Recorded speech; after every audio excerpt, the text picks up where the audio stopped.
Assalamualaikum teman-teman. Hai, kembali lagi bersama aku Nendra Yustika. Nah, di video sebelumnya kita sudah membahas tentang definisi dari kanker payudara, kemudian penyebab dari kanker payudara, kemudian gejala-gejala dari kanker payudara. Nah, di video kali ini kita akan membahas tentang faktor risiko dari kanker payudara atau faktor-faktor yang berhubungan dengan penyakit kanker payudara. Di video kali ini kita bukan hanya membahas tentang faktor risiko kanker payudara ya teman-teman, melainkan jenis-jenis kanker payudara, kemudian stadium dari kanker payudara itu sendiri, dan cara mendiagnosanya dan penata laksanaannya tentunya. Bagi kamu yang ingin tahu dan mendapatkan ilmu, tetap stay tune terus ya. Oh iya, bagi kamu yang ingin menonton video sebelumnya yaitu tentang definisi sampai gejala-gejala klinis dari kanker payudara ini, aku taruh linknya di deskripsi di bawah ini ya. Yuk mulai. Selanjutnya yaitu faktor resiko kanker payudara atau faktor-faktor yang berhubungan dengan penyakit kanker payudara. Nah, faktornya ini dibagi menjadi dua, yaitu ada faktor yang tidak dapat diubah dan faktor yang dapat diubah. Nah, yang kita akan bahas pertama adalah faktor resiko yang tidak dapat dirubah. Yang pertama itu adalah umur lebih dari 45 tahun. Jadi, jika orang sudah berumur lebih dari 45 tahun itu, dia tuh lebih berisiko mengalami kanker payudara ini, teman-teman. Kemudian yang kedua adalah menarche usia dini. Nah, menarche ini maksudnya menstruasi pertama kali, teman-teman. Jika orang mengalami menstruasi pertama kali dengan usia terlalu dini, jadi beresiko juga terkena kanker payudara. Kemudian faktor selanjutnya yang berhubungan dengan kanker payudara yaitu menopause usia lanjut. Jadi kalau misalnya pada orang tua atau ibu-ibu yang mengalami menopause terlalu lama atau melebihi dari umur semestinya, itu juga dapat beresiko mengalami kanker payudara, teman-teman. Kemudian faktor resiko yang tidak dapat diubah terakhir adalah riwayat penyakit keluarga. Jadi kalau misalnya suatu orang memiliki keluarga yang menderita kanker payudara, kemungkinan besar dia juga dapat beresiko mengalami kanker payudara ini juga. Kemudian untuk faktor yang dapat diubahnya antara lain adalah riwayat kehamilan. Riwayat kehamilan di sini itu maksudnya jika hamil pertama kali pada usia lebih dari 30 tahun. Jadi berisiko juga tuh mengalami kanker payudara. Kemudian faktor yang kedua adalah obesitas dan konsumsi lemak tinggi. Jadi orang yang memiliki berat badan yang tidak sesuai dengan usia dan tinggi badan itu dapat berisiko juga mengalami kanker payudara ini. Dan juga orang yang mengkonsumsi lemak tinggi seperti suka memakan goreng-gorengan ataupun bisa makanan seperti bakso. Nah, siapa nih di sini suka makan bakso? Sama nih kayak aku, tapi aku tuh nggak suka kalau misalnya lemak-lemaknya gitu. Kemudian faktor selanjutnya adalah konsumsi alkohol dan merokok. Semua udah pasti pada tahu kan kalau konsumsi alkohol dan merokok merupakan faktor resiko dari banyak banget penyakit. Jadi hindari konsumsi alkohol dan merokok ya teman-teman. Kemudian faktor selanjutnya adalah riwayat keterpaparan radiasi. Semua juga pasti udah pada tahu kan kalau misalnya keterpaparan radiasi itu buruk banget bagi tubuh. Soalnya mempercepat pertumbuhan kanker dan lain sebagainya. Faktor resiko yang dapat diubah terakhir adalah faktor hormonal. Jadi ketidakseimbangan hormon juga dapat menyebabkan kanker payudara, teman-teman. Oke, pembahasan faktor resiko kanker payudara udah selesai. Sekarang kita lanjut ke pembahasan klasifikasi dari kanker payudara atau jenis-jenis kanker payudara. Sebelum membahas klasifikasinya, kita harus tahu dulu nih istilah-istilah ini. Yang pertama adalah karsinoma in situ, yaitu kanker dini. Yang kedua adalah karsinoma ductus, yaitu kanker saluran susu. Kemudian karsinoma lobular atau kanker yang tumbuh di kelenjar susu. Dan yang terakhir adalah istilah kanker invasif, yaitu kanker yang telah menyebar dan merusak jaringan sekitar. Jadi istilah penting yang harus kita ketahui dulu sebelum membahas lebih lanjut tentang klasifikasi kanker payudara adalah yang pertama yaitu karsinoma in situ, kemudian karsinoma ductus dan karsinoma lobular, dan gak lupa juga kanker invasif. Ingat ya teman-teman ya. Jadi klasifikasi kanker yang pertama yaitu ductus karsinoma in situ atau yang sering disingkat dengan DCES. Nah, kalau ductus karsinoma adalah kanker saluran susu dan karsinoma in situ merupakan kanker dini. Berarti ductus karsinoma in situ ini merupakan kanker dini pada saluran susu, teman-teman. Jadi karsinoma ductus atau kanker saluran susu itu merupakan 90% dari kanker payudara, teman-teman. Jadi 90% dari kanker payudara itu ya jenisnya ya karsinoma ductus ini. Nah, biasanya juga dia tuh terjadinya tuh sebelum atau setelah menopause. Nah, 25% sampai 30% akan mengalami invasif atau berkembang atau menjalar ke jaringan lain, teman-teman. Kalian juga bisa lihat di gambar ya. Kalau yang atas itu merupakan ductus karsinoma in situ. Nah, kalau yang bawahnya itu bentuk invasifnya. Nanti deh kita bahas. Yang penting kalian tahu dulu nih. Tuh dia kankernya di saluran susu itu. Kemudian jenis kanker yang kedua adalah lobular karsinoma in situ atau yang disingkat dengan LCIS. Lobular berarti kanker di kelenjar susu. Kemudian karsinoma in situ merupakan kanker dini.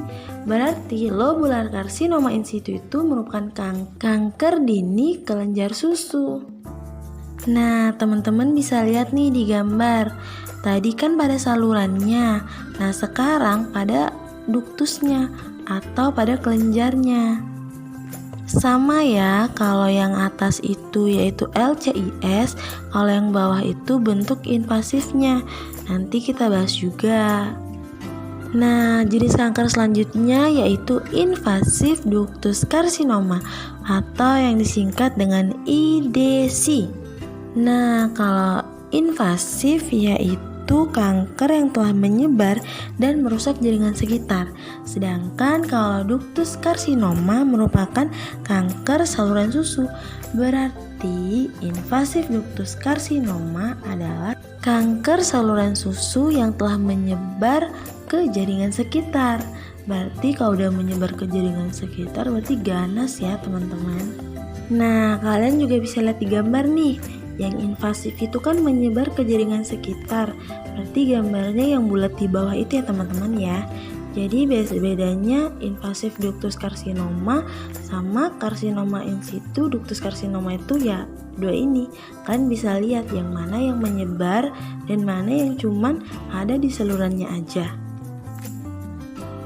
Kemudian jenis selanjutnya adalah invasif lobular karsinoma atau yang disingkat dengan ILC. Nah, ILC ini merupakan kanker pada kelenjar susu yang invasif atau menyebar ke jaringan sekitar. Ya, istilahnya ganas lah ya.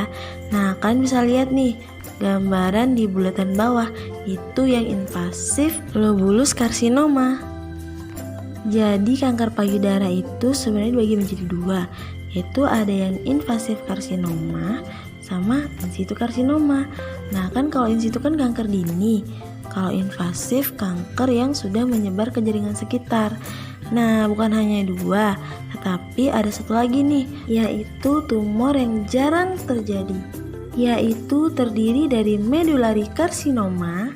Kemudian yang kedua adalah tubular karsinoma, kemudian sarkoma, dan terakhir adalah mikropapillary karsinoma. Setelah membahas jenisnya, sekarang kita akan membahas stadium kanker payudara. Stadium yang pertama adalah stadium 0. yaitu kanker non-invasif. Jadi kankernya itu masih berada di pembuluh atau di saluran payudara serta kelenjar susu. Dia itu belum mengalami penyebaran keluar dari area tersebut. Kemudian stadium selanjutnya adalah stadium 1, yaitu kanker invasif. Nah, stadium 1 ini dia udah mulai invasif ya teman-teman ya. Akan tetapi kecil, kurang dari 2 cm, tanpa invasif ke kelenjar getah bening. Kemudian stadium selanjutnya itu stadium 2. Nah, kankernya ini invasif. Akan tetapi ukurannya itu masih antara 2-5 cm dengan invasi ke kelenjar getah bening. Tapi kalau misalnya stadium 2 teman-teman, jadi hampir sama kayak stadium 1 ya, tapi cuman beda ukuran dan invasi ke kelenjar getah beningnya. Kemudian stadium selanjutnya adalah stadium 3. Nah, stadium 3 ini kankernya invasi besar ya, kemudian ukurannya lebih dari 5 cm dengan yaitu invasi ke kulit atau menyebar ke jaringan kulit juga teman-teman.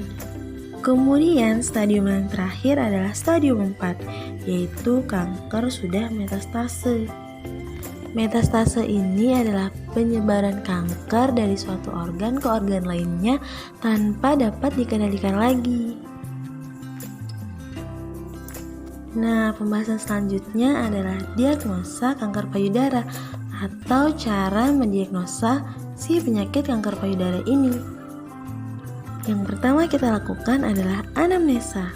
Yang perlu kita tanyakan antara lain adalah apakah ada benjolan, apakah ada gejala, kemudian gejalanya seperti apa, kemudian sejak kapan gejala itu muncul atau benjolan itu muncul, kemudian kecepatan tumbuhnya bagaimana, gejala penyerta bagaimana, kemudian apakah ada keluar cairan di puting payudara, kemudian jenis cairannya bagaimana, jumlah cairannya bagaimana, apakah berbentuk darah atau nanah atau cairan bening. Kemudian kita tanyakan juga perubahan haidnya bagaimana, apakah ada perubahan atau tetap normal atau bagaimana. Kemudian kita tanyakan perubahan payudaranya juga, jangan lupa, baik dari perubahan warna kulit maupun perubahan puting. Kemudian jangan lupa juga ya, tanyakan faktor-faktor risikonya juga dan hal-hal lain yang biasa ditanyakan pada anamnesa pada umumnya. Setelah anamnesa, kemudian kita lakukan pemeriksaan fisik yang diawali dengan inspeksi atau melihat atau mengamati. Nah, inspeksi ini kita lakukan pertama-tama kita menjelaskan prosedurnya kepada pasien, kemudian meminta persetujuan pasien, dan kita harus ditemani oleh suatu orang perawat yang sama jenis kelaminnya dengan si pasien. Setelah mendapat persetujuan, kemudian kita lakukan langkah yang pertama, menyuruh pasien membuka atau melepas pakaiannya. Kemudian kita suruh pasien untuk duduk dan berhadapan dengan si pemeriksa. Nah, setelah itu kita menyuruh pasien untuk mengangkat tangannya ke arah atas dan kemudian kita amati payudaranya bagaimana. Seperti bentuk payudaranya, kemudian warna kulitnya, terus apakah ada retraksi papil payudara atau tidak, kemudian apakah ada dimpling atau tidak. Nah, dimpling ini kulitnya agak cekung gitu ya teman-teman ya. Kemudian selanjutnya adalah palpasi.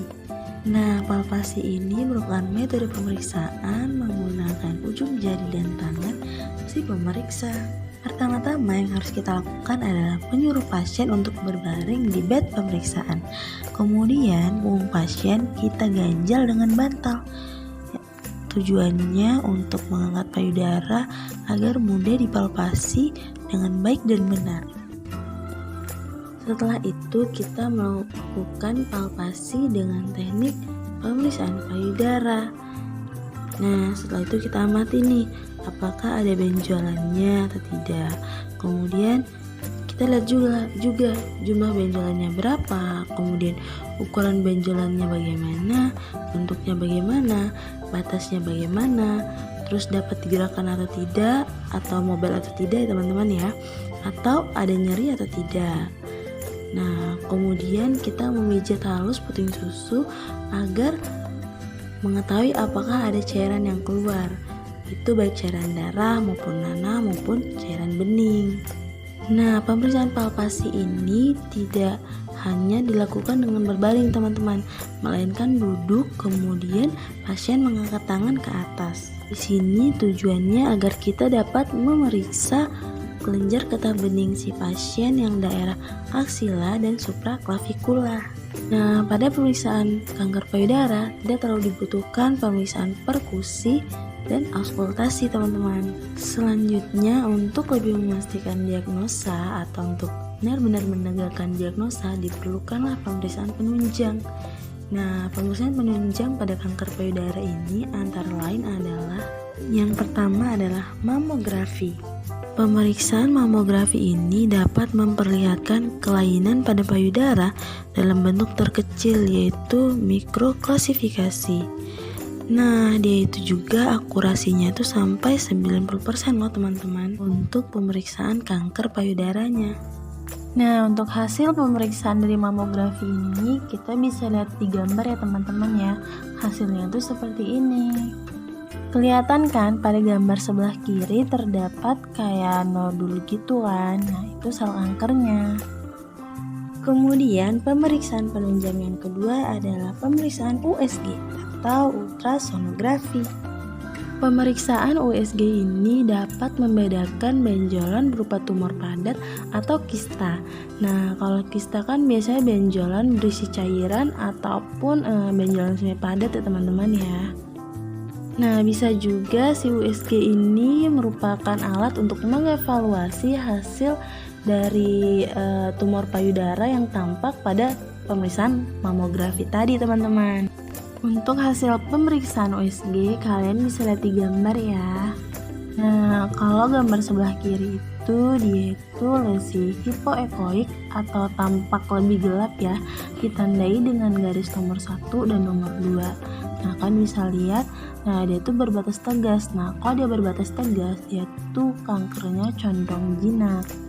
Dan untuk gambar hasil USG yang sebelah kanan itu sama-sama lesinya hipoekoik ya teman-teman ya, tapi dia batasnya tidak tegas. Nah, dia itu condong ganas teman-teman. Kemudian pemeriksaan penunjang yang ketiga adalah pemeriksaan MRI atau magnetic resonance imaging. Pemeriksaan MRI ini sangat dianjurkan bersama pemeriksaan mamografi teman-teman untuk screening rutin pada wanita tertentu ya yang memiliki resiko lebih tinggi terkena kanker payudara. Kemudian pada gambar ini kita lihat nih, nah kalau misalnya hasil MRI itu seperti ini ya teman-teman ya. Tuh kita bisa lihat ada benjolan atau tidak, atau bagaimana keadaan si payudaranya secara keseluruhan gitu teman-teman. Kemudian untuk pemeriksaan penunjang selanjutnya adalah PET scan atau yang sering disebut dengan positron emission tomography. Pemeriksaan PET scan ini menurut aku yang paling bagus ya teman-teman ya, karena dia ini dapat menggambarkan anatomi dan metabolisme si sel kankernya itu sendiri gitu. Kemudian ini adalah gambar untuk hasil dari pemeriksaan PET scan ya teman-teman ya. Nah, di situ langsung bisa dilihat tuh. Nah, lihat di daerah payudara itu ada yang beda ya kontrasnya. Nah, itu tuh tumor payudaranya. Kemudian pemeriksaan penunjang yang terakhir adalah pemeriksaan biopsi. Nah, pemeriksaan biopsi ini dilakukan bila diketahui adanya benjolan pada pemeriksaan mamografi itu teman-teman, barulah dilakukan si biopsi ini. Kemudian biopsi ini bisa dilakukan dengan 3 cara, yaitu yang pertama adalah large needle biopsi atau mengambil organ atau jaringan dengan jarum yang biasa ya teman-teman ya. Nah, kemudian yang kedua adalah open biopsi. Nah, open biopsi ini mengambil sebagian massa payudara yang dicurigai kanker ya teman-teman ya. Nah, open biopsi ini dilakukan apabila nomor 1 atau yang large needle biopsi tidak tersedia. Kemudian yang terakhir adalah fine needle aspiration biopsi atau yang disingkat dengan FNAB. Nah, kalau fine needle aspiration biopsi ini dia tuh menggunakan aspirasi jarum halus teman-teman. Oke deh, untuk pembahasannya sampai sini dulu ya. Dan untuk pembahasan tata laksana, kemudian prognosis dan screening kanker payudara, kita lanjutin di part video selanjutnya ya. Terima kasih telah menonton video ini. Jangan lupa subscribe, like, comment, and share ke orang-orang tercinta kalian. Karena berbagi itu ibadah loh. Bye-bye. Wassalamualaikum.